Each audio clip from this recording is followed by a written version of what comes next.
Hi viewers, আসসালামু আলাইকুম। কেমন আছেন? চলে আসলাম পেঁয়াজু বানাতে। তো আজকে এই মসুরের ডালের পেঁয়াজু বানাবো। আমার মেয়ে আবদার করতেছে পেঁয়াজু খাবে। তো মেয়ে যেহেতু খেতে যাচ্ছে, আমারও খুব ভালো লাগতেছে। তো দেখতে পাচ্ছেন কিছুটা মসুরের ডাল ভিজা দিয়ে এখন পাটায় বেটে নিচ্ছি।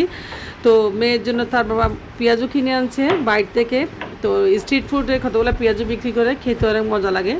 তো সেজন্য আমার মেয়ের জন্য আমি ওইভাবে পেঁয়াজুটা বানাবো, আমার মেয়ের জন্য খেতে পারে। তো এখানে আমি 1 কাপ মসুরের ডাল ভিজা দিয়ে নিয়েছি আর পাটায় বেটে নিচ্ছি আমিষ করে। দেখতে পাচ্ছেন এখন মসুরের ডালটা একদম আমিষ করে বেটে নিয়েছি খুব সুন্দর করে।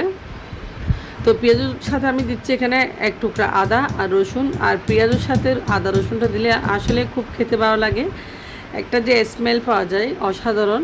তো আদা রসুনটা ভালোভাবে একটু ভেটে নিলাম পাটায়। তো পাটায় বাটা আসলে মশলা খেতে অসাধারণ। তো দেখতে পাচ্ছেন বেটে নিয়েছি এবার যে আমিষ করে। তো পেঁয়াজুর ডালটাও বাটা হয়ে গেছে, দেখতে পাচ্ছেন 1 কাপ মসুর ডাল মাত্র। তো আমি এখন দিয়ে দিব আদা রসুন বাটা, সাথে দিয়েছি কিছুটা পেঁয়াজ কুচি আর কাঁচামরিচ কুচি। তো পেঁয়াজ আমি একটু কমই দিলাম যেহেতু পেঁয়াজুর ডালও কম। তো দিয়েছি এখানে জিরার গুঁড়া, আর দিয়েছি এখানে হলুদের গুঁড়া, এবং শেষে দিয়েছি কিছুটা লাল মরিচের গুঁড়া। তো লাল মরিচের গুঁড়ো দিয়েছি একটু মুচমুচে হওয়ার জন্য। এরপর দিয়ে দিচ্ছি আমি এখানে কর্নফ্লাওয়ার। তো আমি কিছুটা কর্নফ্লাওয়ার এখানে ব্যবহার করেছি, দেখতে পাচ্ছেন। কর্নফ্লাওয়ার দিয়ে কিছুটা মুচমুচে লাগে, আপনারা চাইলে ব্যবহার করতে পারেন। তো সবগুলো উপকরণ দিয়ে আমি ভালোভাবে একটু দিয়েছি চালের গুঁড়া। তো যেহেতু চালের গুঁড়া দিলে আরও বেশি মুচমুচে হয় পেঁয়াজু। তো স্ট্রিট ফুড রাস্তায় যে পেঁয়াজুগুলো বিক্রি করে, আসলে পেঁয়াজুগুলো এভাবে তারা বিক্রি করে, খেতে খুবই ভালো লাগে এই পেঁয়াজুটা। তো ওরা যেভাবে বানায় সেভাবে আমি আজকে বানিয়েছি।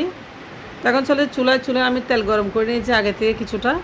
এখন তেল যখন গরম হয়ে আসছে আমি দিয়েছি এখানে কিছুটা পেঁয়াজু। দেখতে পাচ্ছেন আমি পেঁয়াজুগুলো ছোটো ছোটো করে আজকে ভেজে নেব।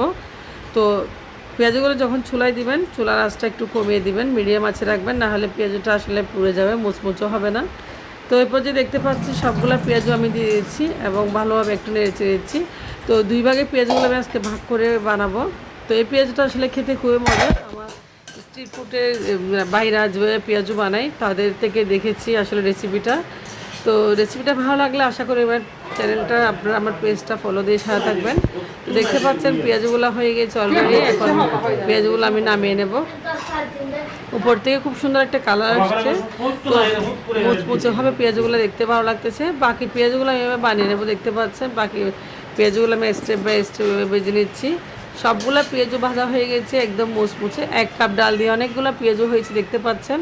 তো আশা করি আপনারা এভাবে বানিয়ে নেবেন। তো পেঁয়াজগুলো আমি এখন সার্ভিং ডিশে সার্ভ করে নিচ্ছি খুব সুন্দর করে, দেখতে পাচ্ছেন। খুব সুন্দর একটা মুচমুচে কালারও এসেছে পেঁয়াজের উপর থেকে। ক্রিস্পি টিস্পি যে একটা পেঁয়াজু না হলে আসলে খেতে ইচ্ছা করে না। পেঁয়াজ আসলে মুচমুচে হলে খেতেও খুব ভালো লাগে। তো আপনারা ভালো থাকবেন, আমার জন্য দোয়া করবেন, আমার পরিবারের জন্য দোয়া করবেন। আল্লাহ হাফেজ।